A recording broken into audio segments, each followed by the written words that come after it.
A very good morning and a warm, peaceful welcome to you, dear students, to your history class. Today we'll be studying chapter 4, Maharashtra before the times of Shivaji Maharaj. Now in the previous chapter, chapter 3, religious synthesis, you had seen that there were many saints, right? Now we'll be studying some more of them and their works in this chapter 2. So during this time, the Maharashtra was under the control of Nizam Shah of Ahmednagar and Adil Shah of Bijapur. Also, you can see in the picture over here, you can see some boats and some sailors coming, right? And the king is welcoming, and there are people over here on the shore, right?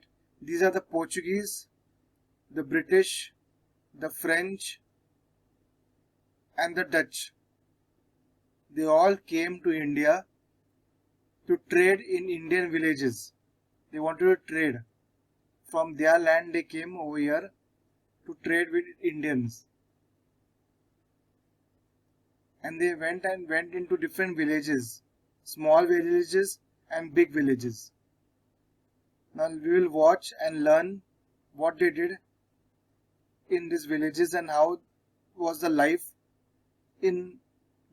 before the times of Shivaji Maharaj. Alright, let's go in. Now, this is the first part, okay? In the first part, you will learn about the village, also called as Moja. Moja means small village. It's a small village. Next, we'll be learning about Kasbah. Kasbah is a big village. Kasbah is a big village. Then later on, we'll be learning about Pargana. Pargana is a group of villages. It's a group of many villages together becomes a group called as Pargana. And last, we'll know about the calamity of a famine. How the famine came over there and what problems were caused. How it affected the lives of the people, we'll come to know in this first part. So listen carefully, children, to the explanation.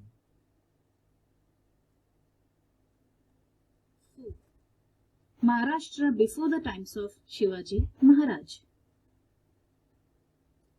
In this whole chapter, we are going to study how was Maharashtra before Shivaji Maharaj.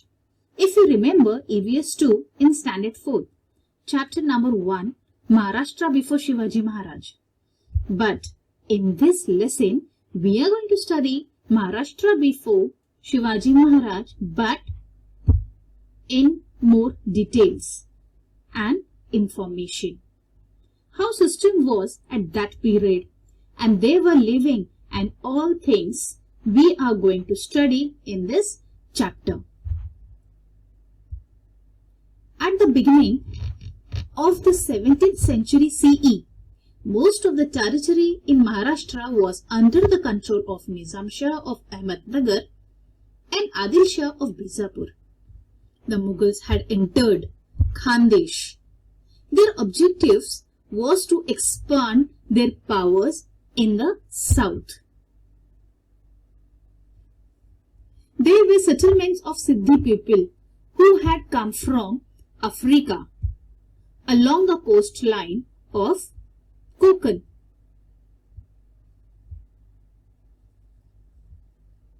The competition and conflicts amongst the Portuguese, the British, the French and the Dutch who had come from Europe was getting intense during this period. There was stiff competition amongst them to capture the markets for trade. The Portuguese had already established their rule in Goa and in Vasai on the western coastline. The British, the Dutch and the French had found an entry through the medium of trading companies by setting up factories. All these powers assessed the strength of other powers, kept themselves safe, and tried to dominate as much as possible. This conflict had created instability and insecurity in Maharashtra. These different people from Europe called Topkar on the basis of their customary headgears. It is necessary to get acquainted with the village, means Mauja, Kasbah and Pargana, to understand the nature of settlements in that period, as also of the officers that formed a link between the rulers and their subjects, and also the markets and the craftsmen. Pargana was made up of many villages. Generally, the headquarters of a Pargana was called Kasbah. A village smaller than a Kasbah was called Mauza, means village.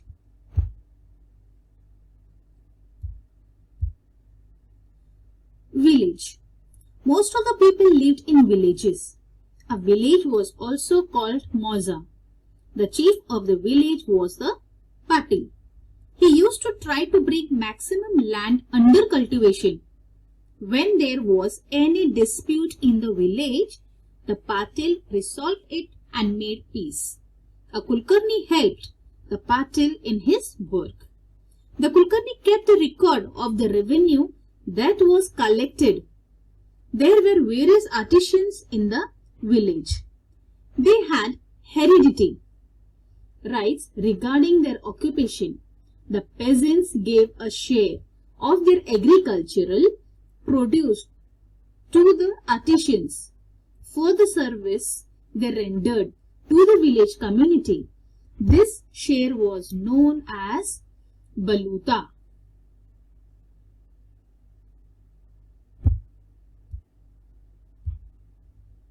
A Kasbah was like a big village. It was usually the headquarters of a Pargana. Example: Indapur Kasbah of Indapur Pargana, Vai Kasbah of Vai Pargana were the headquarters of those Parganas. Agriculture was the main occupation. There were skilled artisans like carpenters, blacksmiths, etc. in Kasbah. There was usually a market, means Peth, adjacent to a Kasbah. The Shete and Mahajan were the Watandars of the Peth. Every village did not necessarily have a Peth. The setting up of a Peth was the job of the Shetes and the Mahajanas. For that, they received some land from the government and some rights from the villagers. The Mahajan maintained the accounts of the Peth. Do you know? As per the order of Veer Jijabai, a Peth was established in Pashan near Pune. It was called Jijapur. Malpura, Khelpura, Paraspura, Vithapura in Aurangabad are also new Peths established in the name of Maloji, Khiloji, Parsoji and Vithoji respectively. Shivapur, adjacent to Khed, was a Peth establishment in the name of Shivaji Maharaj. Let's learn some new words. The words Budruk and Khurd are used to show that the two villages are different. The original town is Budruk and the new one is Khurd. For example, Vadgaon Budruk and Vadgaon Khurd. Pargana. Many villages together made a Pargana, but the number of villages was not the same in all Parganas. For example, the Pune Pargana was Big Pargana. It consisted of 290 villages. There were 64 villages in the Chakan Pargana. The Shirwal Pargana was small. It had only 40 villages. The Deshmukh and the Deshpande were the Watandar officers of the Pargana. The Deshmukh was the chief of the Patils in the Pargana. The Deshmukh did at the Pargana level what the Patil did at the village level. The Deshpande was the chief of all Kulkarnis in the Pargana. The Deshpande did at the Pargana level the work that Kulkarnis did at the village level. These Watandar officers were the link between the people and the government. In case of enemy, invasion or drought, these Watandas represented the grievance of the people to the government. Sometimes these officers misused their powers. They collected more money from the people than was due or did not remit the money so collected to the government in time. On such occasions, the people suffered harassment. Do you know, Watan is an Arabic word. In Maharashtra, it is used as refer to hereditary land for which the holder does not have to pay revenue. The calamity of a famine. Agriculture was dependent on rainwater. If it did not rain, crops would fail. The prices of food grains rose. It became difficult for the people to get food grains and other things. There was no fodder for the cattle. Water became scarce. It became difficult for people to live in the village. They were forced to leave the village. A famine was a great calamity for the people. A great famine occurred in Maharashtra in 1630 CE. People were greatly distressed due to the famine. It has been described in their words. People were ready to sell themselves for a piece of bhakri, but there was nobody to buy them. There was a severe scarcity of food grains. Entire families were destroyed, cattle and farm animals died. Agriculture was devastated. The famine but put an end to industries. All financial transactions came to a standstill. People had to wander to far away regions in search of a livelihood.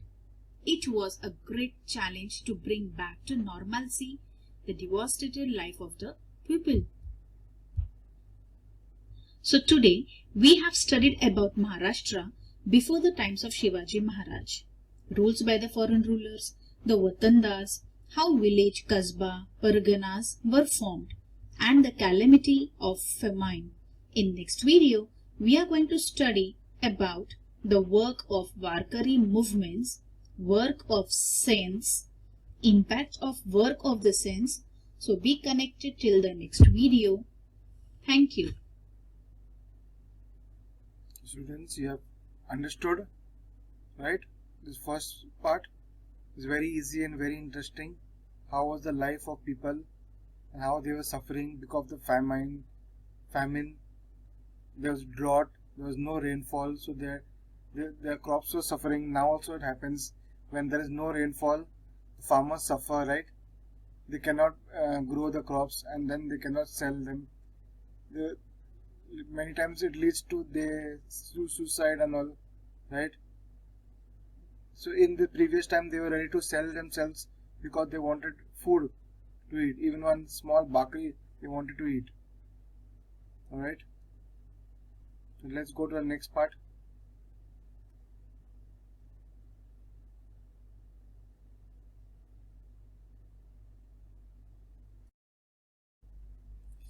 Now let's go to part 2 of the explanation.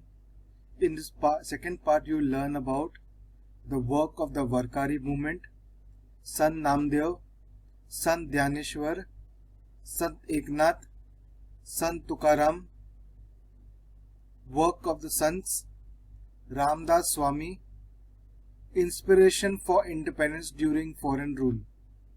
Right, so let's watch it, children. 11th, History. Lesson number 4, Maharashtra before the times of Shivaji Maharaj. Video number 2. Hello students. In last video, we have studied how Maharashtra was before the times of Shivaji Maharaj, how village, kasbah, pargana were formed, and which other calamity they faced. Now we are going to study the work of Warkari movement, means the work of sense. Society were greatly influenced by blind beliefs and rituals.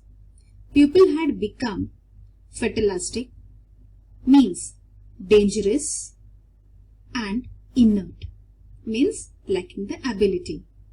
They had lost all initiative. The conditions of the common people was miserable, means people were helpless. In such circumstances, the sons in Maharashtra tried to do all effort, endeavored to inspire the masses.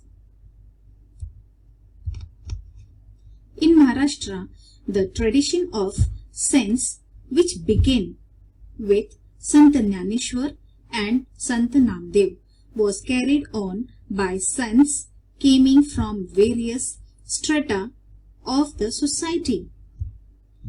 People from all strata of society were part of the Sant tradition. For example, Sant Chokhamela, Sant Goroba, Sant Sena, Sant Sauta, Sant Narhari, Sant Sheikh Muhammad, etc. Sant Chokhoba's wife, Sant Soirabai, and sister Sant Nirmala Bai, Sant Muktabai, Sant Janabai, Sant Kanhopatra, Sant Bahinabai Shirurkar, and other women were also among them. Pandharpur was at the center of the Sant movement. Vitthal was the object of their worship on the banks of the river Chandrabhaga at Pandharpur. The saints and pilgrims, means Warkari, used to rejoice their devotion, means bhakti. Their equality was propagated through bhajans, kirtans, and unity meals, means kala. Next, we'll look after the Sant Namdev. He was a great sant of the Warkari movement. He was a skilled organizer. He performed excellent kirtans as well.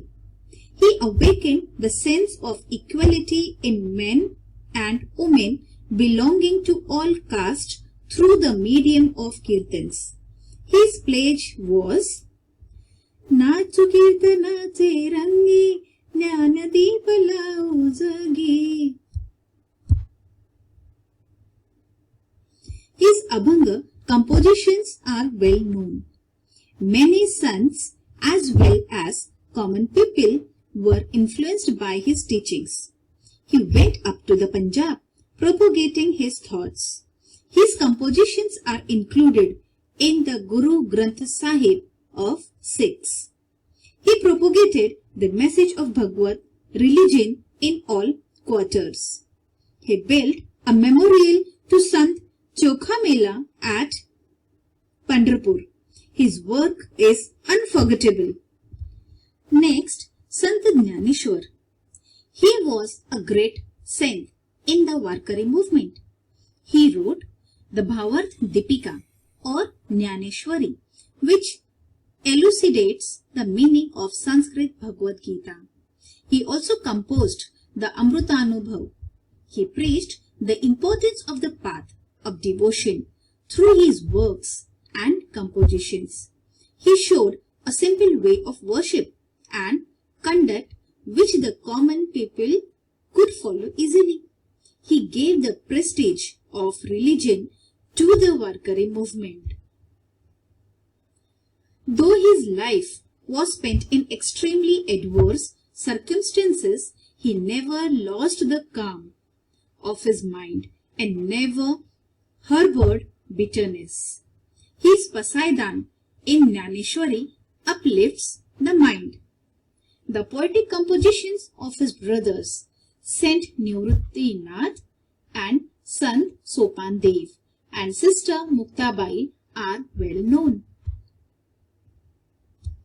Next we look after Sant Eknath. He was a great sant of the Bhakti movement in Maharashtra. His compositions are many and diverse. They include Abhanga, Gaulana, Bharud, etc. He has stated Bhagavad Dharma in detail and in a simple manner. He has portrayed people's life in Bhavarth Ramayana through the story of Ram. He explained in Marathi the Bhakti part of the Sanskrit work Bhagavad. His Abhangas show the warmth of devotion. He demonstrated through his own conduct that there is no need to renounce worldly matters for attaining the highest truth, Paramarth. He was a teacher of the people in the true sense of the term. He believed that our Marathi language was inferior to no other language.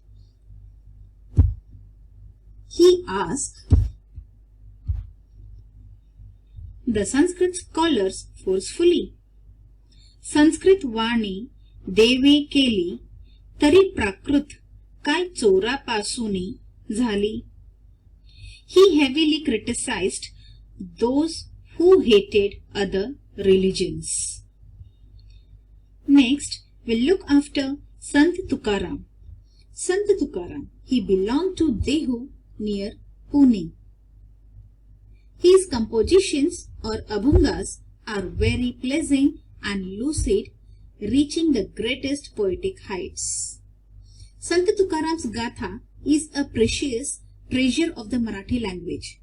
He asks us to find God by showing love to the unhappy and the tormented in the following lines.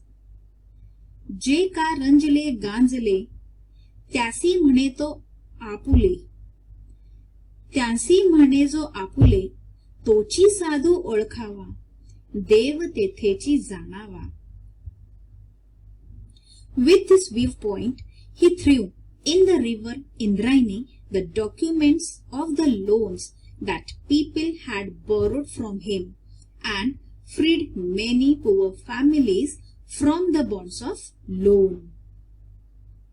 He criticized the hypocrisy. Hypocrisy means backbiting and superstition in the society in very strong terms. He stressed that devotion means bhakti should be coupled with morality. His teachings can be summed up as जोडो निया धन उत्तम व्यवहारे, उदास विचारे vetch करी. Some dogmatic means family putting forward one's opinion as true. People opposed the social of awakening that he had undertaken and sang his abhangas in the Indrayani. Sant Tukaram faced the opposition with noble courage. Sant Tukaram disciples and associates were of different caste and creeds.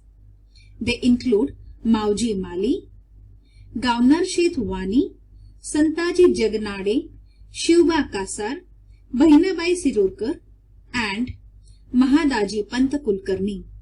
An important task completed by Gangaram Pant Mawal and Santaji Jagnade was writing down the abhangas of Sant Tukaram.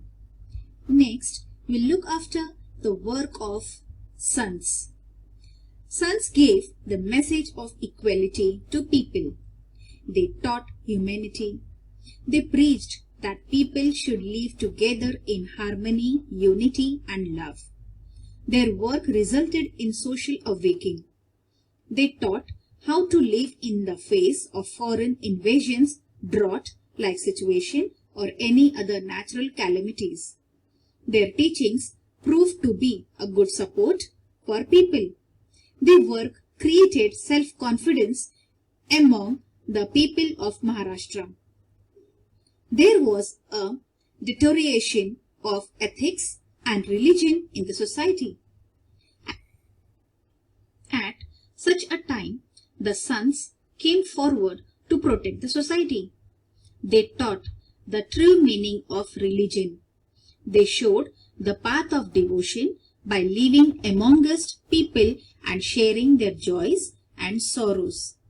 Some orthodox and dogmatic people opposed to them, but the sons believed that facing this opposition was a part of their duty. Sant Tukaram has explained the mark of a true son in these words. तुका म्हणे तोची संत सोशी जगाचे आघात. The sons elucidated the complex dharma of the scholars, shastris and pandits in the language of the people. They prayed to God using simple everyday terms that took the view that all are equal before God. They taught society to do away with the pride arising out of caste and varna and see everyone as God's children.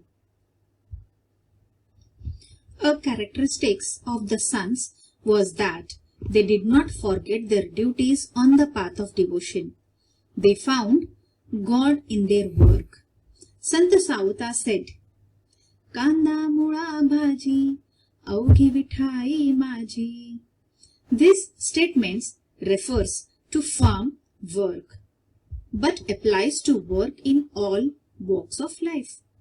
The sons carried on with their duties even as they were engaged in devotion, teaching and composing verses.